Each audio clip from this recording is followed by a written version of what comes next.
Nation, welcome to the report.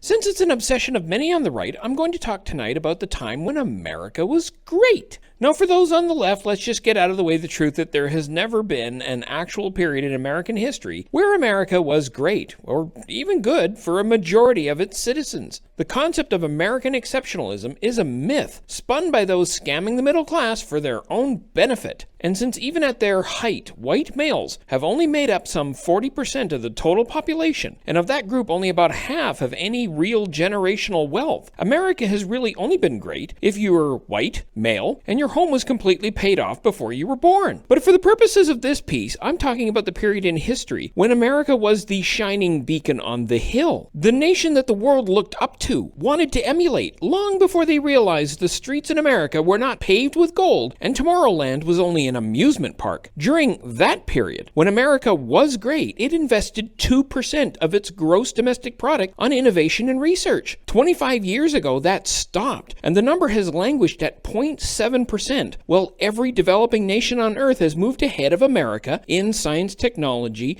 engineering, and mechanical technology.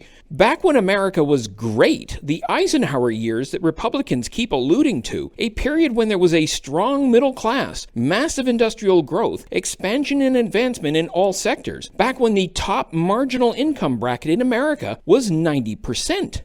Yeah, the Jeff Bezos and Elon Musk of the 1950s paid 90% of their top marginal income in taxes. They only pay 3% now. 3%. And that's presuming they haven't found one of the hundreds of loopholes that never used to exist, allowing them to avoid even that.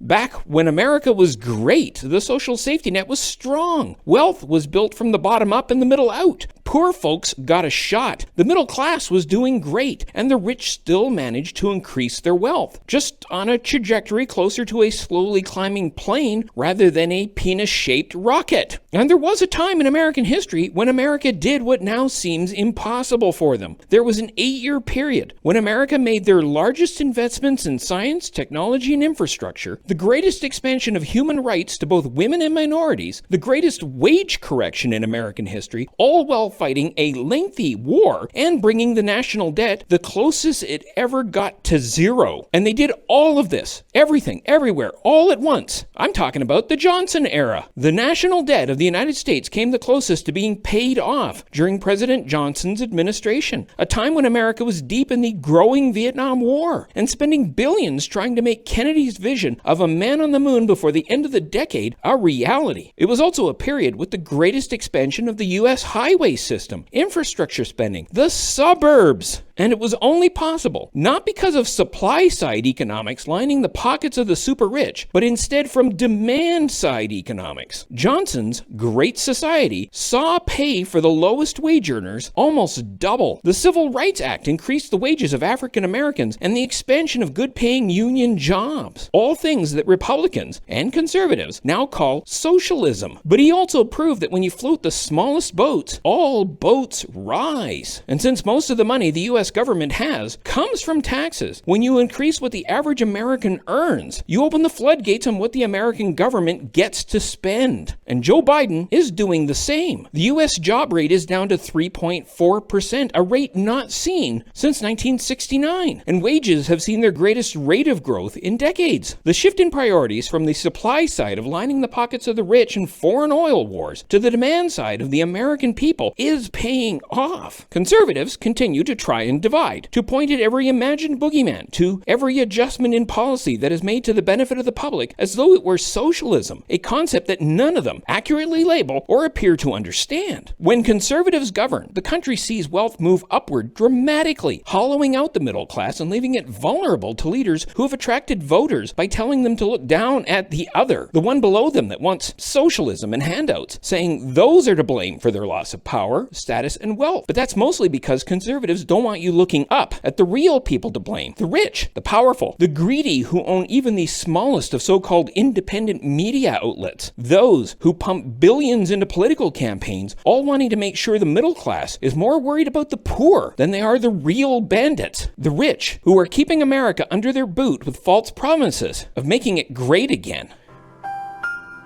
The more you know, Duza Bear cares. And now this. Or that. Is there something down there? Ugh, who knows?